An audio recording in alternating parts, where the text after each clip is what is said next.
جی فیصل صاحب، اور کتنی برابری چاہیے پھر؟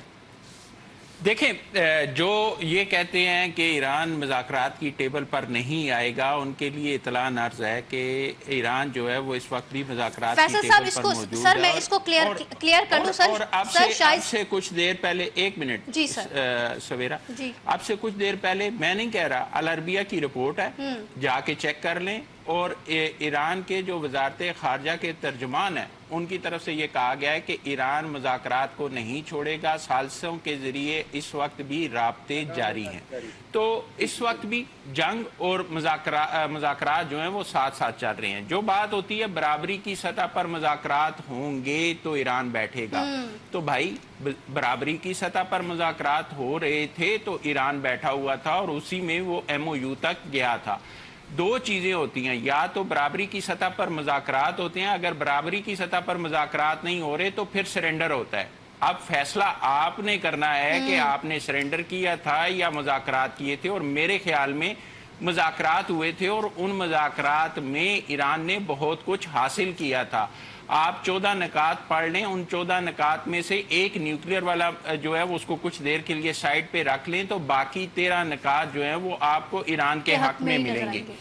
جو جنگ کی موجودہ صورتحال ہے نا، اس میں یہ نہیں کہہ سکتے کہ صرف اس کا امریکہ ذمہ دار ہے۔ جتنا امریکہ ذمہ دار ہے اتنا ہی ایران ذمہ دار ہے۔ اگر امریکہ کی طرف سے حملے کیے گئے تو ایران نے بھی حملے کیے تھے، اور ایران نے ان جہازوں کو نشانہ بنایا تھا جو سعودی عرب اور قطر کے تھے۔ سعودی عرب اور قطر جو ہے وہ پوری کی پوری جو 40 روز کی جنگ تھی اس میں بھی اور اس کے بعد بھی امریکہ کو ایران کے ساتھ مذاکرات کی ٹیبل پر لانے والے اہم ممالک تھے پاکستان کے ساتھ۔ قطر کا ڈیلیگیشن جو ہے وہ پاکستان کے بعد دوسرا ڈیلیگیشن تھا جس نے ایران کا دورہ کیا تھا صورتحال کو بہتر بنانے کے لیے۔ اس کے جہاز کو بھی نشانہ بنایا گیا۔ تو غیر ذمہ داری کا ثبوت جتنا امریکہ دے رہا اتنا ہی ایران کی جانب سے بھی ہے۔ جبار چودھری صاحب کی بات بالکل ٹھیک ہے کہ پہلے پاکستان جا کے تہران میں سارے مذاکرات کو آگے بڑھانے کے لیے کوشش کر رہا تھا۔ آج صورتحال اتنی آگے جا چکی ہے کہ جو وہاں کے وزیر داخلہ ہے وہ خود پاکستان آئے ہیں، اسلام آباد میں جو ہے وہ بات چیت کرنے کے لیے آئے ہیں۔ پہلے جو صورتحال تھی آپ یہ دیکھیں، آپ یہ کہتے ہیں کہ 47 سال سے ایک معاملہ چل رہا ہے، 47 سال سے ہم نے یہ کر دیا اور 47 سال سے ہم سروائیو کر رہے ہیں۔ دو علیحدہ علیحدہ چیزیں ہوتی ہیں۔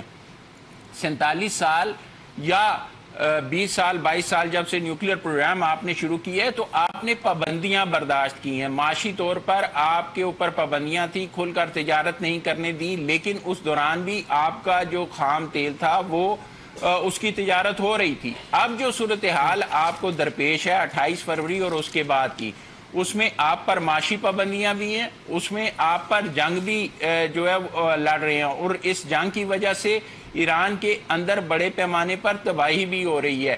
آپ معاشی پابندیوں پر تو شاید برداشت کر سکتے ہیں، لیکن اس تباہی کو دوبارہ جو ہے وہ بحالی کے لیے ایک سرمایہ کی ضرورت ہے، اور وہ جب آپ ایم او یو میں گئے تھے تو آپ کو یقین دلایا گیا تھا کہ جو اثاثہ جات ہیں، جو اثاثے منجمد ہیں، ان کی بھی واپسی ہوگی، اور اس کے ساتھ ساتھ تعمیر نو کے حوالے سے بھی جو ہے وہ وعدہ کیا گیا تھا $300 ارب کی فراہمی کا، اور اس کے شرائط طے ہونی تھی۔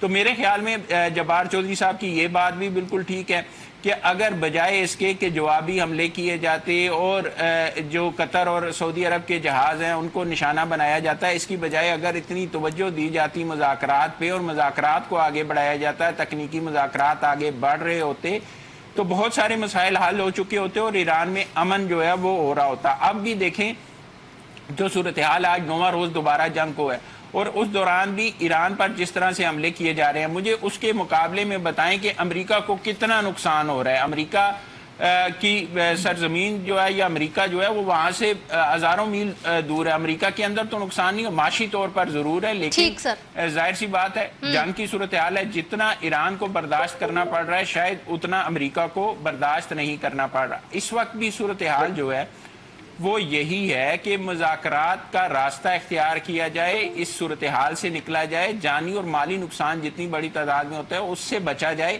اور ایران کو اب معاشی قوت بنایا جائے. معاشی قوت تبھی بن سکتا ہے جب وہاں پہ امن ہوگا, جب وہاں پہ تجارت کھلے گی. اور آپ یہ دیکھیں گے پاکستان ہر طرح سے ساتھ کھڑا ہوا تھا. پاکستان نے 6 راداریاں بھی کھولیں اور پابندیوں کے خاتمے میں بھی کردار ادا کیا. تو پاکستان کی طرف سے کی جانے والی کوششوں کو سراہا بھی جانا چاہیے اور اس کے ساتھ ساتھ کچھ ہوش مندی کا ثبوت دینا چاہیے, بجائے اس کے کہ جنگ سے تباہ حال ہو کر. آپ کے سامنے بہت ساری مثالیں ہیں, لیبیا کی مثال آپ کے سامنے ہے, ایران کو ہوش مندی کا ثبوت دینا چاہیے اور صبر و تحمل کا مظاہرہ کرنا چاہیے. معاشی قوت اور دفاعی قوت بننا ہے. دفاعی قوت بننا, ٹھیک ہے. امتیاز صاحب, آپ نے سنی جو تینوں معزز مہمانوں کی جانب سے بات کی گئی, اور میں ایک بات شاید کلیئر کر دوں.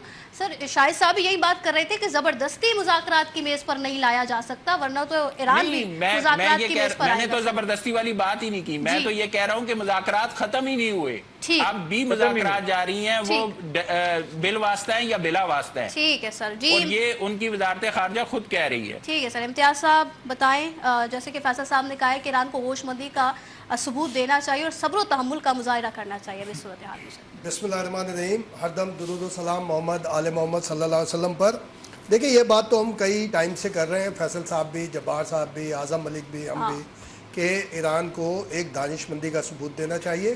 دیکھیں, اگر مشرق وسطیٰ میں امریکی اگر اڈے ہیں نا, تو اس کی 90% وجوہات ایران سے وابستہ ہیں. باقی کسی سے وابستہ نہیں ہے, ایران سے وابستہ ہے اور اسرائیل سے وابستہ ہے.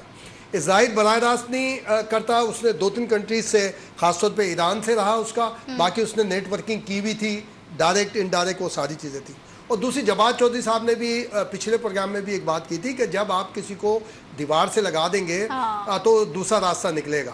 بات یہ ہو رہی تھی 14 نکات میں, خود ایران نے کہا تھا کہ ہم عمان سے اور آپس میں بیٹھ کے ہم طے کریں گے کہ یہ ابنائے حرمس کا سسٹم کیسے ڈیولپ کرنا ہے, کیسے. وہ پوائنٹس کے اندر بھی لکھا ہوا ہے, پوائنٹس میں سروسز کی بھی بات تھی کہ سروسز چارج. اب جو ہم یورینیم افزودگی کی بات کرتے ہیں وہ آلریڈی 2015 میں سائن ہو چکا ہے, جس سے ٹرمپ خود نکلا تھا.